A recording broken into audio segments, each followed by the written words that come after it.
Hello, hello, welcome back, welcome back. We are in the top secret middle of nowhere at the moment, visiting Machina Magica.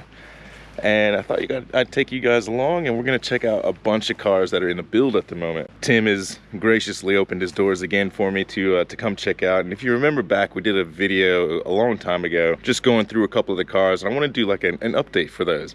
And there's a couple of more really cool cars here that are in the build at the moment. We'll go in here, go and check them out. It's been a while, so I know there's a couple of cars here that have progressed quite a bit, so I'm just keen to get a little bit of an update. Yeah, post-COVID. Yeah, almost, hopefully, fingers crossed. But yeah. been a crazy couple of years. Yeah, it has. Yeah. So we got I guess the first one to show, we've got a V-Spec 2 NER that's gone just down to bare metal.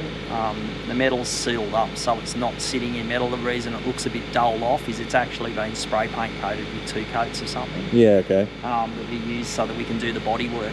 So all our cars have that happen, so it gives us a period of time in which we can do our body work and repairs before we have to go back and prep the surface for keying again for prime. So all right, we got a V-Spec 2 NER here. Yeah. Should we jump into this and see what we got? I just ripped the tape here. This is what an actual restoration looks like. All the little zinc bolts and all that stuff that I've been doing is not a resto. So when you see guys that are like at car shows and they go, oh, car's been fully restored. If it hasn't come down to bare metal, it has not been fully restored. What we do with these is we still leave a few of the clips and things in, and that's because all those get replaced anyway. Yeah. So like when we've got it here, you can see there's still some Sikaflex around the window, and we use a different, like the media doesn't penetrate that, so we use a special tool afterwards to remove all of that without damaging the actual metal. So yeah, that's part of the next step of the process, and also the seam sealers we take out in that same process. And so like I can see the car is like on a dolly here. Yep. What's the difference between like working on it like this, and you hear guys all the time talking about a rotisserie and putting cars on the rotisserie and basically basting it like a chicken. Right. Rotisserie, it's a misconception. A lot of people out there think that the restoration they tie in with the rotisserie, and yes, the rotisserie makes certain stages easier, but you'd never have a car without any like monocoque construction like this tied off at 2 ends and have it for any significant amount of time or do any structural work on a rotisserie. Right. You don't do it. A rotisserie, say you get a clear path at the underbody, essentially. That's its most valuable feature. So when you're painting an underbody that you've already done all your metal work on and everything, obviously you don't want dollies or anything impeding that, and you don't want to be working down upside down underneath. You can do it. I've done it. I've done my underbody like that. But yeah, it doesn't. It's not the most comfortable, particularly when you're doing a whole car. So this is everything inside, outside boots, it's everything. But they're really, a lot of people think, oh, I've got to put it on a rotisserie and I've got to do this because that's what the restorers all do. And look, some of them do, like the ones in Italy, you'll see them with big loop systems. They're custom built, and they're worth mega bucks, and they're on electric motors.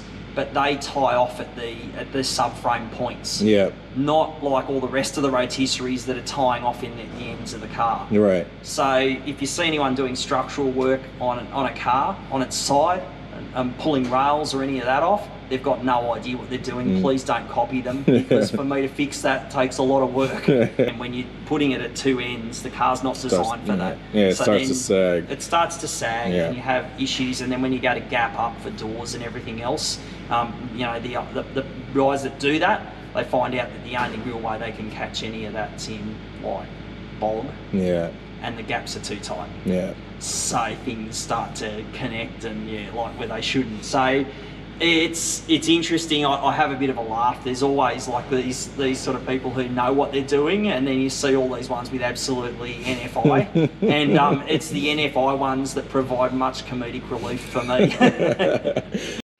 All right, so we just covered up the NER again, and we're gonna move on to this guy. So there's an R34 under this, but what's special about this one? Okay, so this one's got a wide body that's been done on it in metal.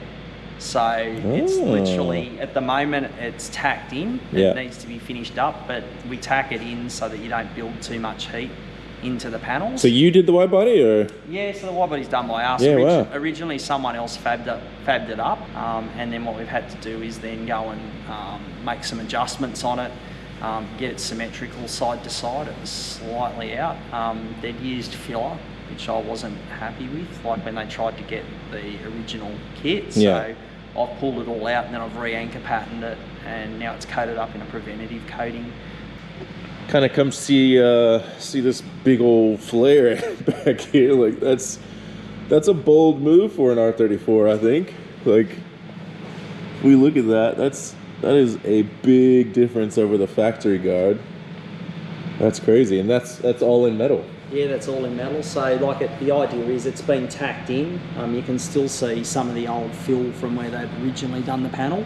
But yeah, we're pulling basically all of that out, cleaning it up, and then we'll re-weld through that and level out in the metal as much as is possible. Yeah.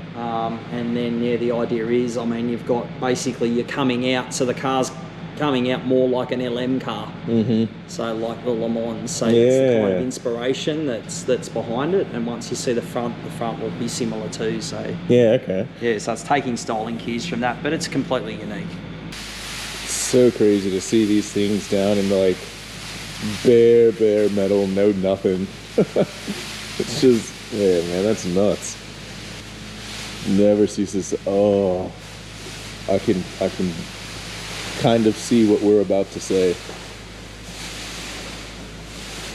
Dang. So yeah, some of it you can see it's more obvious, but yeah, on this particular one you can see where there's been two different quarters, and I won't touch the bare metal, but you can see that's all rippled through. Clearly lots of filler in there, and the media I use doesn't like filler because it's a finer media. You can see where the cut lines are. Like one of the real big issues for me is the proximity of this particular cut there to where the seatbelt anchor point is there. Yeah. So that's a massive no-no. Yeah. So that already tells me that someone's sort of boshed this a little bit. But then you've got your second quarter cut up there, which is a higher one. So this one is legal. Like it's far enough away from where the structural seatbelt point is. Yeah. This one is like pretty much bang on it. So it's bad, and you can tell by the welding and the porosity, and you can still see there's still inside some of these, like where they've missed the plug. Yeah. You can see there's like filler still sitting inside. Yeah. Yeah. So that all has to be done by hand. This one too, if you look inside, you can see the inner sills are all bulged out. So it's had an accident. You can see how they're they're all bent and they're torn in underneath. Yeah. We'll get some light in there. There we go. Yeah, you can see it. And you can see if you look over at the other side, you can see how it's cracked and fractured through all through the bottom. Oh yeah. Yeah, right at the bottom. Let me see if I can't go around there. Oh wow. So that was literally rusted and cracked through. That's all got to be repaired. Yeah, you can see that. That's crazy. The sills are like completely, if you drop down, you can see the sills and they're quite munted in the rails.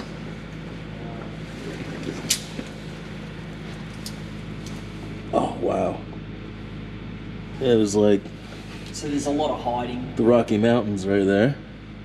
Yeah, so the sills, and you see on the other side on the sill as well. Yeah. Oh, wow.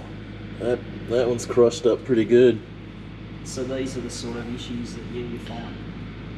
We've got a Bayside Blue GDR in there at the moment. It's almost going down, so it's on its way. Oh, yeah. So it's quite... Hello, 34. Yeah, nice colour, so it's on its way to... You always can tell, like, even with the silhouette there, the wing rises of a 34. Yeah, it's a nice colour, this one, yeah, so that's going down. Oh, wait a minute, we gotta look at this one. Yeah, this is an interesting one. Somebody use expanding foam? Yep.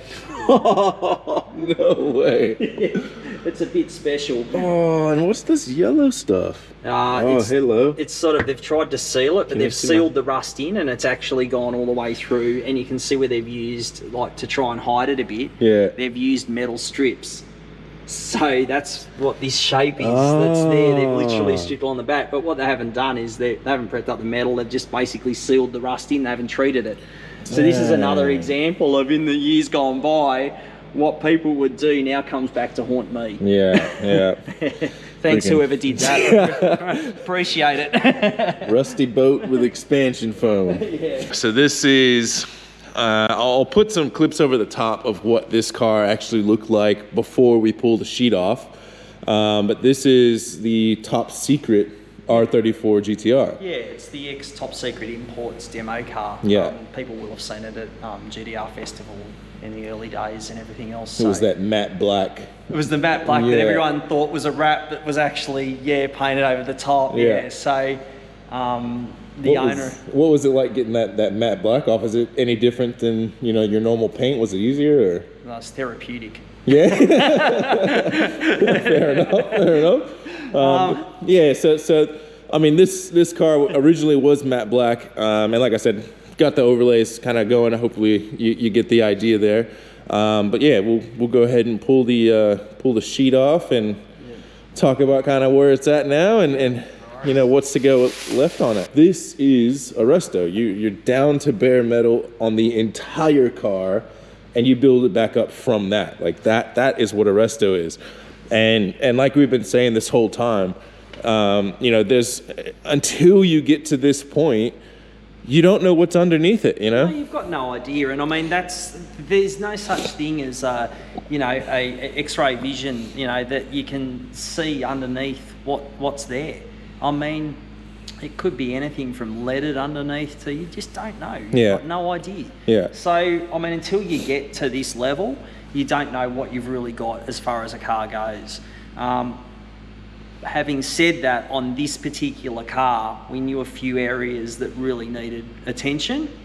And it turned out that exactly what we thought was exactly what happened. So when cars take longer to blast, for instance, then you're hitting bog and other stuff in certain sections, and then you start to get an idea that that's taking longer than it normally should. There's just no fixed timelining. Like these things take the time they take. Just the quarters here. It almost looks like someone's taken vice grips to them and just kind of tried to peel them up. Like, yeah, that is crazy. This side's just, this side's even worse. You can see all your edges. You've lost the swage lines, so you can see there's a factory swage line.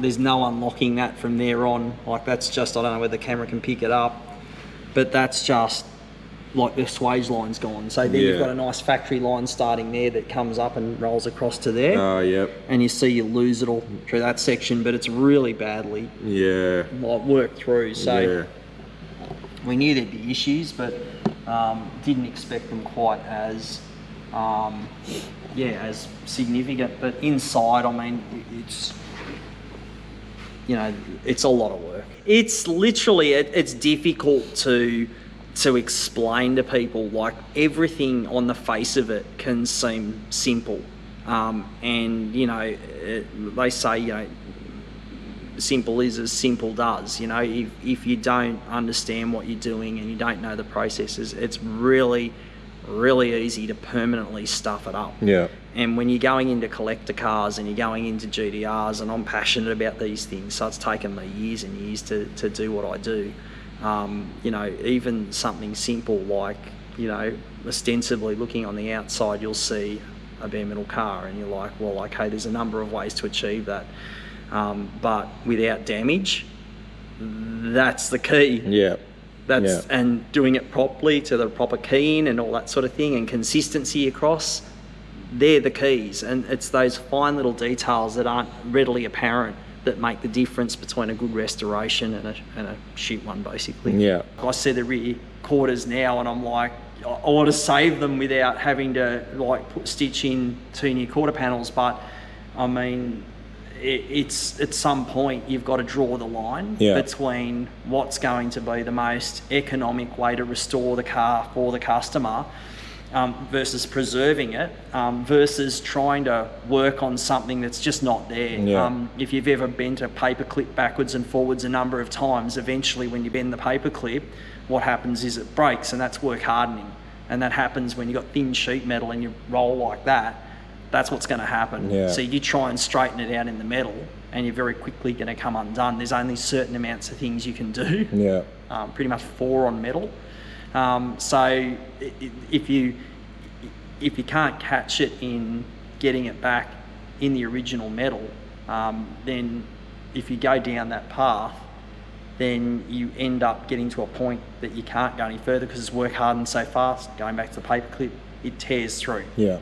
And there's not much you can do about it other than put a weld in, and that's then obvious.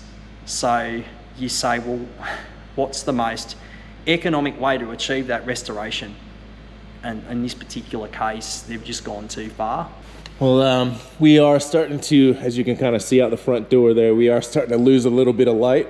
And we do need to kind of put everything back the way we found it. So, Tim, I got to say thank you so much for bringing me out and letting me kind of, continue to do these update videos. I love it every time I get a chance to come out here and see this stuff. So I really do appreciate that. No, you're absolutely welcome, and lovely to show people who are like GDR enthusiasts rather than, like sort of you people that don't appreciate the cars for what they are. Yeah. And, this for me is what I'm passionate about. And I know for you that's the same. Yeah. So it's great to be able to share that. All right. Well, thank you very much. You're welcome, mate. Anytime.